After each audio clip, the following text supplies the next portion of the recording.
નમસ્કાર વિદ્યાર્થી મિત્રો, તમને ખ્યાલ છે એ પ્રમાણે 6 ફેબ્રુઆરીથી પ્રેક્ટિકલ એક્ઝામ ચાલુ થાય છે વિજ્ઞાન પ્રવાહની અંદર. દરેક જણા બહુ સરસ રીતે તૈયારી કરી જ રહ્યા છો. પ્રિલિમ તમારી બહુ સરસ ગઈ હશે એવી અપેક્ષા. પ્રેક્ટિકલને અનુલક્ષીને થોડીક ચર્ચાઓ આપણે કરવાની છે. વિદ્યાર્થીઓને ઘણા બધા પ્રશ્નો હોય છે કે પ્રેક્ટિકલની અંદર કેવી રીતે લખવાનું હોય છે, એના માર્કિંગ સિસ્ટમ કેવી રીતે હોય છે, પ્રેક્ટિકલ છે એમાં લેબમાં આવીને અમારે શું કરવાનું હોય છે. તો આ બધા પ્રશ્નોના જવાબ આજે આપણે આ વિડીયોની અંદર લઈશું. તો વિદ્યાર્થી મિત્રો, જિલ્લા શિક્ષણ અધિકારી કચેરી ભુજ દ્વારા આયોજિત ધોરણ 10 અને 12 ના જ્ઞાન યજ્ઞમાં આપ સર્વેનું હાર્દિક સ્વાગત છે. મારું નામ છે અમોલ ધોળકિયા. હું અહીં ઇન્દ્રાબાઈ ગર્લ્સ હાઈસ્કૂલમાં ભૌતિક વિજ્ઞાન વિષય શિક્ષક છું. 11મું ધોરણ પછી 12મું ધોરણ આ બંને અહીંયા વિજ્ઞાન પ્રવાહમાં ચાલે છે. 12 સાયન્સનું આ પહેલું સેન્ટર છે, એટલે મેક્સિમમ પ્રેક્ટિકલની એક્ઝામ છે એ ઇન્દ્રાબાઈ ગર્લ્સ હાઈસ્કૂલની અંદર લેવાતી હોય છે. જો તમારો નંબર અહીંયા ઇન્દ્રાબાઈ ગર્લ્સમાં આવશે, ગર્લ્સ હાઈસ્કૂલમાં આવશે, તો આપણે ચોક્કસથી ફિઝિક્સ લેબની અંદર ભેગા થશું. પ્રશ્નોથી ચર્ચાને આગળ વધારીએ તો બોર્ડની પ્રેક્ટિકલ એક્ઝામમાં પેપર સ્ટાઇલ શું હોય છે? વિદ્યાર્થીઓને આ ખ્યાલ નથી હોતો કેવી રીતે કામ કરવાનું છે. તો મિત્રો, બોર્ડે પેપર સ્ટાઇલ છે એ જાહેર કરેલી જ છે પહેલેથી, તો એને અનુલક્ષીને આપણે વાત કરીએ.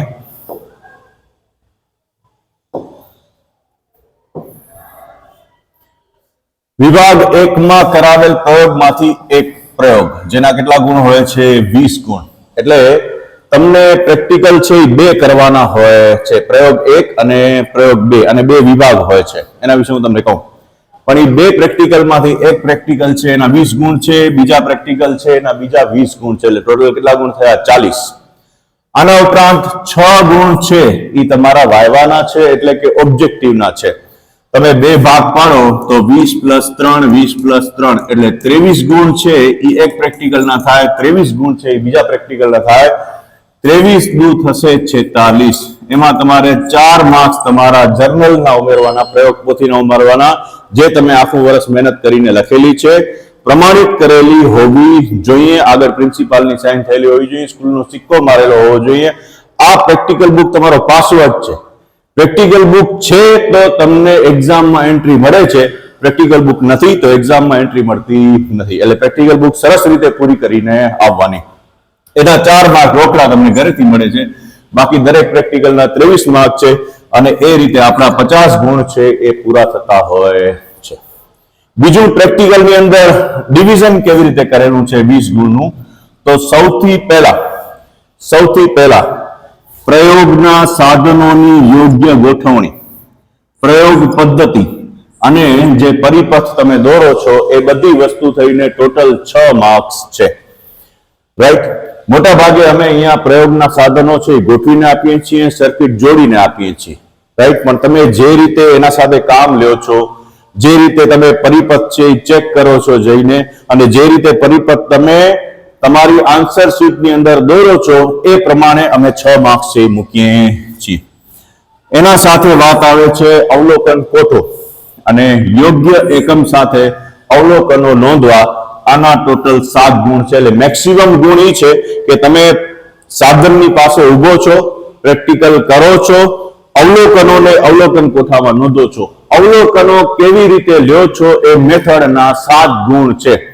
પ્રેક્ટિકલ તમને આવડતો હશે તો જ તમે આ કરી શકો છો. પ્રેક્ટિકલ નહીં આવડતો હોય તમે એની બાજુમાં ખાલી ઊભા હશો, એટલે દૂરથી પણ ખ્યાલ આવી જાય કે વિદ્યાર્થીને પ્રેક્ટિકલ આવડે છે કે નહીં. એટલે 7 ગુણમાંથી કેટલા મૂકવા એનો દૂરથી પણ ખ્યાલ આવી જતો હોય છે. એટલે વિદ્યાર્થી મિત્રો, પ્રેક્ટિકલ કરવો જોઈએ. અવલોકનો લેવાઈ ગયા પછી કાં ગણતરી ઉપરથી તમારે જવાબ મેળવવાનો હોય અને કાં આલેખ પરથી ધાર શોધીને જવાબ મેળવવાનો હોય. એ ગણતરી કે આલેખના 6 માર્ક્સ છે. થોડી ઘણી ગણતરી પણ થયેલી હોય છે. દાખલા તરીકે જવાબ ખોટો છે તો પણ ગણતરી છે એ વ્યવસ્થિત રીતે થયેલી હોય, છેકછાક ન થયેલી હોય, અને પદ્ધતિસર 10ની ઘાતની ધ્યાનમાં રાખીને, ચોકડી ગુણાકારને ધ્યાનમાં રાખીને પદ્ધતિસર ગણતરી કરેલી હોય તો પણ અમે 6 માંથી 5 કે 4 એ રીતે માર્ક્સ આપી દેતા હોઈએ છીએ. અને અંતિમ પરિણામ એટલે કે જવાબના માત્ર ને માત્ર 1 ગુણ છે. આ શું કામ 1 ગુણ રાખ્યા છે એ તમને કહી દઉં. કારણ કે દરેક જગ્યાએ અલગ અલગ સાધન હોય છે, એટલે બોર્ડને ખબર છે શિક્ષકોને ખબર છે કે અલગ અલગ સાધન હોય તો વિદ્યાર્થીઓને મુશ્કેલી પડે, તો ઘણી વખત ત્રુટીને કારણે કે પરફેક્શન ન હોવાને કારણે કે થોડું ઘણું મૂંઝાઈ જવાને કારણે જવાબ અલગ આવી શકે છે. તો મિત્રો કાંઈ વાંધો નહીં, એનો એક જ માર્ક્સ છે અને 1 માર્ક્સ હોવાથી મેક્સિમમ માર્ક્સ 20 માંથી 19 માર્ક કોને પડે છે કે તમે ઘરેથી જે તૈયારી કરીને આવો છો ઈ, અને અહીંયા જે પરફોર્મ કરો ને ગણતરી કરો છો એને મેક્સિમમ માર્ક્સ જાય છે. એટલે મિત્રો જવાબની ચિંતા નહીં કરતા, પ્રેક્ટિકલ સરસ રીતે કરતા આવડતો હોવો જોઈએ અને ઘરેથી પ્રિપેરેશન કરીને આવેલા હોવા જોઈએ તો રિઝલ્ટ આવે. રાઈટ, તો આ ડિટેલ છે અને આ ડિટેલ અનુસાર માર્કિંગ સિસ્ટમ છે એ બોર્ડ દ્વારા આપવામાં આવેલી છે. આગળ વધીએ. પ્રેક્ટિકલ એક્ઝામની તૈયારી કેવી રીતે કરવી? હા, તમારી જે પ્રયોગ પોથી છે, પ્રયોગ પોથી, એ પ્રયોગ પોથીમાં અનુક્રમણિકામાં તમને ટોટલ કેટલા પ્રેક્ટિકલ આપેલા છે? 14. જો તમારી પાસે જૂની પ્રયોગ પોથી હશે તો એમાં 18 પ્રેક્ટિકલ આપેલા હશે, જેમાં 2 પોટેન્શિયોમીટરનો, 1 જનરલ ડાયોડનો અને 1 ક્વિન્ટિયન ટ્રાન્ઝિસ્ટરનો, એવી રીતે 4 પ્રેક્ટિકલ નીકળી જાય છે. એના સિવાયના 14 પ્રેક્ટિકલ નવા કોર્સની અંદર છે. આ 14 પ્રેક્ટિકલના ભાગ પાડેલા છે. થોડું મોટું કરી દઉં. 14 પ્રેક્ટિકલમાં જે છઠ્ઠો પ્રેક્ટિકલ છે એ સોનોમીટરનો છે. હા, તો 1 થી 6 પ્રેક્ટિકલ એટલે સોનોમીટર સુધીનો પ્રેક્ટિકલ છે એ વિભાગ A માં ગણવામાં આવે છે. અને સોનોમીટર પછીનો જે બાકીનો ભાગ છે, હા, જે આપણો સેમિસ્ટર 4 અથવા 12 સાયન્સની બીજા વિભાગ ઉપર આધારિત છે, લેન્સ, પ્રિઝમ, અરીસા, એના ઉપર આધારિત પ્રેક્ટિકલ છે, સેમિકન્ડક્ટર ઇલેક્ટ્રોનિક્સના પ્રેક્ટિકલ છે. તો એ જે પ્રેક્ટિકલ છે 7 થી કરીને 14 એ વિભાગ B ની અંદર પડે છે. આપણે જે વાત કરતા હતા કે પરીક્ષાની તૈયારી કેવી રીતે કરવાની, તો આ વિભાગ પ્રમાણે તૈયારી કરો. વિભાગ A છે એની અંદર પરિપથો છે, અવલોકન છે, અવલોકન કોઠાઓ છે, તો ખાસ પરિપથો તૈયાર કરવાના છે. અને વિભાગ B છે એમાં અરીસા અને લેન્સ આપેલા છે. હવે અરીસા અને લેન્સમાં પરિપથ તો નહીં આવે, પણ અરીસા અને લેન્સમાં એ લોકો આકૃતિ પૂછે છે. હા, રે ડાયાગ્રામ એટલે કિરણો દર્શાવતી આકૃતિ પૂછાય. જો તમને અરીસા અને લેન્સ માટે મોટવણી યાદ હોય થિયરી, તો એ મોટવણી m બરાબર h ના છેદમાં h માઇનસ v/u એ બધું આપણે વ્યાખ્યાયિત કરીએ થિયરીમાં. તો એ જો આકૃતિ તમને આવડતી હોય મોટવણી વાળી, તો એ મોટવણી વાળી આકૃતિ પણ તમે પરીક્ષાની અંદર દોરી શકો છો. એટલે લેન્સ ને અરીસામાં જે રે ડાયાગ્રામ છે એ રે ડાયાગ્રામમાં તમારે એ આકૃતિ દોરવાની હોય છે, ઘરેથી તૈયાર કરવી પડશે. એના ઉપરાંત બીજા પ્રેક્ટિકલ છે forward bias, reverse bias, A on board છે. સર્કિટ બોર્ડ ઉપર જ સર્કિટ આપેલી હોય, તમે જોઈને એના ઉપરથી ઉતારો કરી શકો છો. પણ એની અંદર લખવાનું 9 વોલ્ટ છે કે 3 વોલ્ટ છે કે 1.5 વોલ્ટ છે, કેટલા મિલી એમ્પિયર છે ત્યાં સુધીનું માપન થઈ શકે છે, એ થોડું ધ્યાનમાં રાખીને લખવું પડે છે. બાકી બોર્ડ ઉપરથી એમ બેઠી સર્કિટ છે એ તમે ઉતારી શકો છો. ઓકે, એના સાથે વાત કરીએ તમારે પ્રેક્ટિકલની અંદર શું કરવાનું હોય છે. જો સૌથી પહેલા તમે આવશો એટલે અમે તમને 20 જણાનો બેચ હશે. 20 જણામાં 10-10 ના ભાગ પાડી નાખશું. પહેલા 10 માણસને વિભાગ A આવશે, બીજા 10 જણાને વિભાગ B આવશે. પછી શું કરશું, તમને આન્સર શીટ અને ક્વેશ્ચન પેપર છે એ રાખેલા હશે. તમારે આવી અને ક્વેશ્ચન પેપર અને આન્સર શીટ છે એ સિલેક્ટ કરવાના રહેશે. આને કહેવાય ડ્રો સિસ્ટમ. તમારા નસીબમાં જે પ્રેક્ટિકલ હશે એ તમને આવશે. ઓહમનો નિયમ લખ્યો છે, ઓહમનો નિયમ આવશે. અને વિસ્ટન બ્રિજની મદદથી શ્રેણી સમાંતર જોડાણનો અભ્યાસ કરો, ઈ હશે તો ઈ આવશે. રાઈટ, એટલે તમે તમારી રીતે ડ્રો સિસ્ટમથી પેપર સિલેક્ટ કરશો અને તમને જે તે ટેબલ નંબર ઉપર જે જગ્યાએ પ્રેક્ટિકલ ગોઠવેલો છે ત્યાં મોકલી દેવામાં આવશે. ત્યાં જઈને તમારે તમારું લખાણ જે છે, કામ છે એ ચાલુ કરી દેવાનું રહેશે. શું લખવાનું છે એ પછી વાત કરી, પણ ત્યાં જઈને કામ ચાલુ કરી દેવાનું રહેશે. આ થયો પહેલો પ્રેક્ટિકલ અને પહેલો 1.5 કલાક વહેલો પતી જાય છે, તો ઇટ્સ ઓકે. બારે જઈને બીજા વિભાગના અવલોકન કોઠા પરિપથને તૈયાર કરો. અચ્છા, બી વિભાગ, બીજો વિભાગ છે જે 1 થી 10 સિવાય 11 થી 20 છે, એને બી વિભાગમાંથી પ્રેક્ટિકલ આવશે. પછી 1.5 કલાક પછી ઇન્ટેલિજન્ટ થઈ જશે.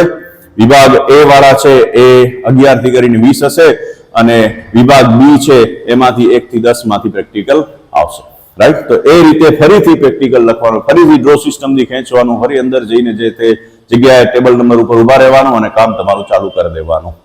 રાઈટ, આ દરેક પરિસ્થિતિમાં જ્યારે પણ તમે લખાણ કરી લેશો, પરિપથ અવલોકનોને લખી નાખશો, પછી શિક્ષક તમારી પાસે આવશે, તમે પહેલું રીડિંગ લેશો અને એની સાઇન કરાવશો.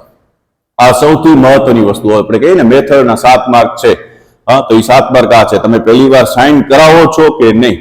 કરાવો છો એનો અર્થ પ્રેક્ટિકલ તમને આવડે છે. નથી કરાવતા એનો અર્થ પ્રેક્ટિકલ તમને આવડતો નથી. હા, તમે કાંઈક ને કાંઈક કામ ચાલુ કરી દીધું છે, પ્રેક્ટિકલ આવડે છે, તમે ખાલી ઊભા છો તો એનો અર્થ એમ થાય પ્રેક્ટિકલ આવડતો નથી. એટલે આ ધ્યાન રાખીને પ્રેક્ટિકલ છેવટે કાંઈ નહીં પણ કોઈક ના કોઈક વિડીયો જોઈને પણ તમે થોડું ઘણું પ્રેક્ટિકલ વિશે સમજીને આવશો તો તમને વાંધો નહીં આવે. ઓકે, આગળ વધીએ. પ્રેક્ટિકલ એક્ઝામમાં આન્સર શીટમાં શું લખવાનું હોય છે?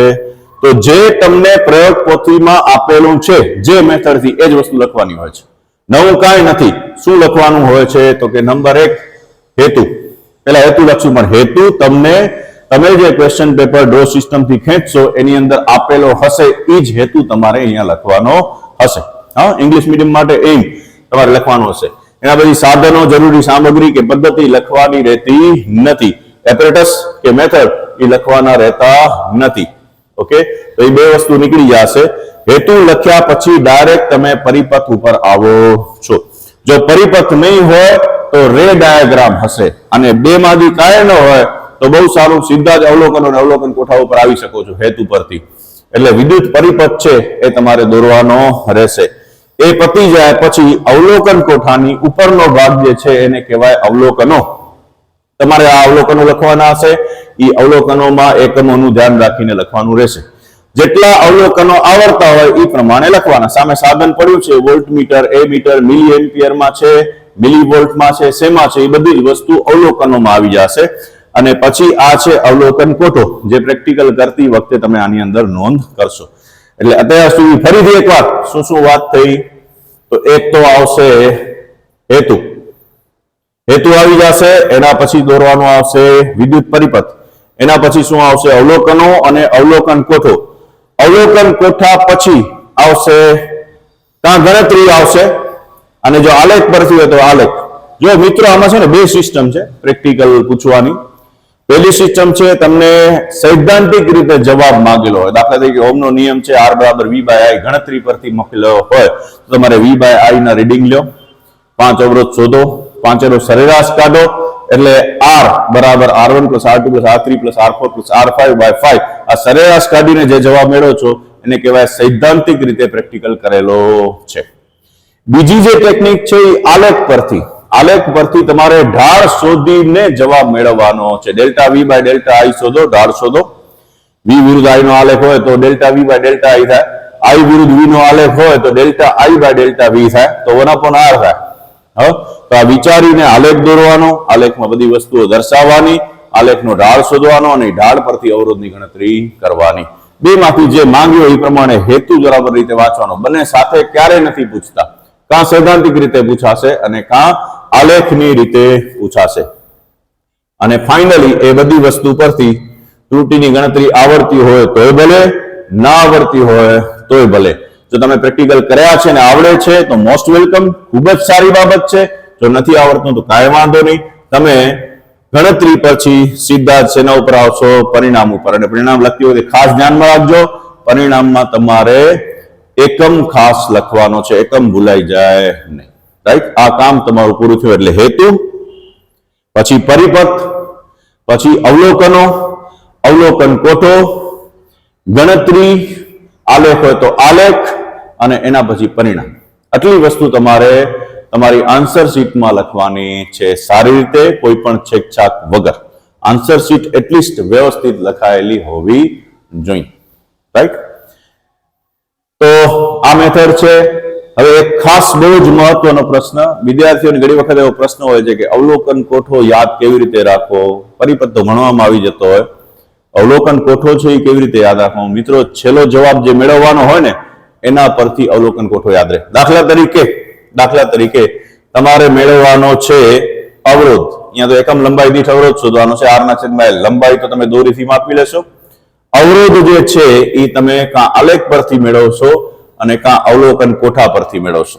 હવે જો થોડુંક સમજવા પ્રયત્ન કરીએ.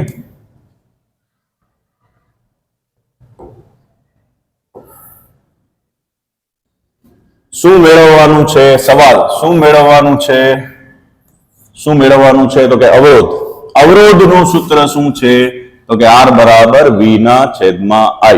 એટલે તમને V જોશે, અને શું જોશે I, રાઈટ? V વોલ્ટમાં જોશે, I એમ્પિયરમાં જોશે. આપ્યું હશે તમને શું? મિલી એમ્પિયર. એટલે મિલી એમ્પિયર ને એમ્પિયરમાં ફેરવવા પડશે. એટલે તમે યાદ રાખો શું મેળવવાનું છે? અવરોધ. અવરોધ માટે શું જોઈએ? વોલ્ટેજ અને પ્રવાહ બનતો જાય છે ને, એ રીતે અવલોકન કોઠો બનતો જશે. અવરોધ માટે શું જોઈએ? ઊંધેથી આવો, પરિણામથી ઉપાડશો તો અવલોકન કોઠો યાદ રહી જશે. ડાયરેક્ટ અવલોકન કોઠો યાદ રાખવા પ્રયત્ન કરશો તો યાદ નહીં રહે, રાઈટ? એટલે આ રીતે યાદ રહે કે V જોશે, I જોશે, એટલે V આવશે, I આવશે. પણ I તમે શેમાં શોધશો? મિલી એમ્પિયરમાં. 2 પરથી શું મળશે? R બરાબર V ના છેદમાં I. હવે બીજી વસ્તુ, ધારો કે તમારે ઢાળ પરથી V વિરુદ્ધ I નો આલેખ દોરીને ગણતરી કરીને અવરોધ શોધવાનો છે. એટલે જોજો, આલેખનો ઉપયોગ કરીએ છીએ એટલે સૈદ્ધાંતિક ગણતરી નહીં આવે. એટલે તમારું ટેબલ જે છે ને એ અહીંયાથી કપાઈ જશે. આ વસ્તુ છે એ ટેબલમાં લખવાની આવશે નહીં, કારણ કે તમારે V નો આલેખ દોરવાનો છે. એટલે તમને V નું મૂલ્ય જોશે, I નું મૂલ્ય જોશે, ધેટ્સ ઇટ. પછી સીધો એના ઉપર શું દોરશો? આલેખ. તો પછી અવલોકન કોઠામાં આ ભાગ આવશે નહીં. ઓકે, તો એ રીતે યાદ રાખીને જરૂરિયાત પૂરતો જ અવલોકન કોઠો દોરાશે. હા, શું પૂછ્યું છે એના ઉપર એનો આધાર છે. જો એક બીજું પણ હું તમને એક ઉદાહરણ આપું. બહિર્ગોળ લેન્સ માટે U અને V વચ્ચેનો અથવા 1/u અને 1/v વચ્ચેનો આલેખ દોરીને કેન્દ્ર લંબાઈ શોધવી. 2 આલેખ પૂછ્યા છે પરીક્ષામાં, 2 નહીં પૂછે, 2 માંથી 1 પૂછશે. હવે જો આમાં આટલી બધી વાર્તા કરેલી છે. અહીંયા ઇન્ડેક્સ પિન નો ઉપયોગ કરે છે લોકો. હા, તો કેટલીક જગ્યાએ ઇન્ડેક્સ પિન હોય છે અને કેટલીક જગ્યાએ હોતી નથી. તો અહીંયા તો ઇન્દ્રાબાઈ ગર્લ્સ હાઈસ્કૂલમાં ઇન્ડેક્સ પિન નથી.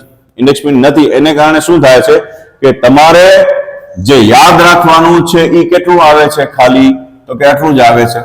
બહિર્ગોળ લેન્સની અંદાજિત કેન્દ્ર લંબાઈ. પછી આ ઇન્ડેક્સ નીડલ નહીં આવે, આ પણ નહીં આવે, પાતળા બહિર્ગોળ લેન્સની જાડે. એટલે એક જ વસ્તુ યાદ રાખવાની રહેશે, અંદાજિત કેન્દ્ર લંબાઈ.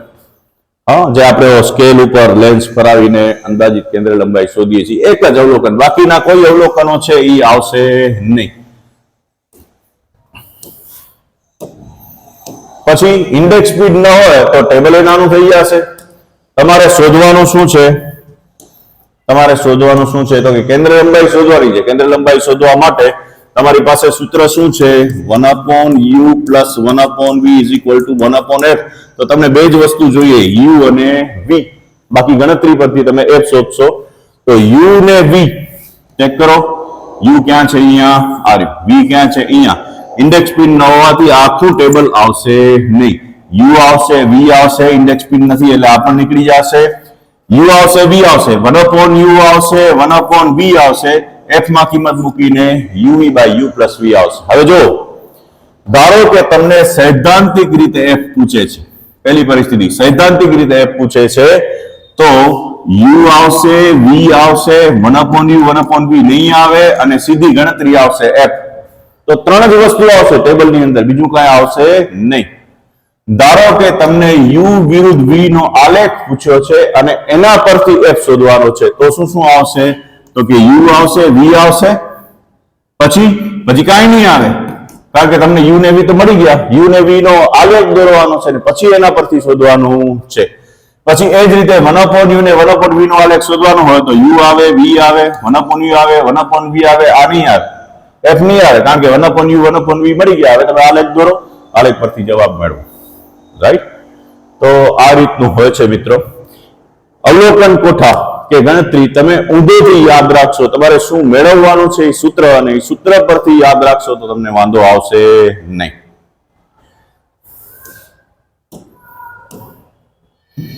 આ રીતના ગણતરી છે અને એ જ રીતના એના આલેખો દોરેલા છે. તમે જુઓ, આલેખ બીજા ચરણમાં દોરેલો છે. આપણા આલેખ ત્રીજા, આ બાજુ પહેલું ચરણ આવશે, બીજું ચરણ આવશે, એટલે બીજા ચરણમાં દોરેલો. આ આલેખ પણ બીજા ચરણમાં દોરેલો છે. આ આલેખ છે એ વક્ર છે. આ આલેખ છે એ કેવો તમને આપેલો છે? સૂરે. તો આલેખ છે એ પ્રકારના આકાર વાળા હોવા, બધા બિંદુ એના ઉપર હોય કે નહીં એવું જરૂરી નથી, પણ એવો આકાર હોવો જોઈએ. તો મિત્રો આટલું ઘણું છે. સરસ રીતે તૈયારી કરો, અવલોકન કોઠા તૈયાર કરો અને ગણતરી કેવી રીતે કરવી એ ધ્યાનમાં રાખો. આલેખના આકાર ધ્યાનમાં રાખો અને સરસ રીતે તમારી પાસે કોઈ શાળાની અંદર પ્રેક્ટિકલ ન થયા હોય તો એટલીસ્ટ આટલું તૈયારી કરીને આવો અને થોડાક બીજા વિડીયો સ્કૂલના ઘણા બધા હોય છે જેની અંદર પ્રેક્ટિકલ કરે છે, તો એ જોઈને આવો તમે. જો તમે એ જોઈને આવશો તો તમને ક્યાંય કોઈ જગ્યાએ વાંધો આવશે નહીં અને સરસ રીતે પ્રેક્ટિકલ કરી શકશો. નતર જે તૈયારી કર્યા વગર આવે છે એના માટે 3 કલાક કાઢવા બહુ મુશ્કેલ પડતા હોય છે. એટલે થોડુંક ઓછામાં ઓછું તૈયારી કરીને આવશો તો એકદમ આનંદ થશે. હા, તો ખૂબ ખૂબ શુભેચ્છાઓ. સરસ રીતે પ્રેક્ટિકલની તૈયારી કરો. અમારા તરફથી ખૂબ ખૂબ શુભેચ્છાઓ છે. ક્યાંય પણ ચિંતા જેવું હોય તો ફોન કરજો, મૂંઝાતા નહીં. ચાલો, all the best. Thank you very much.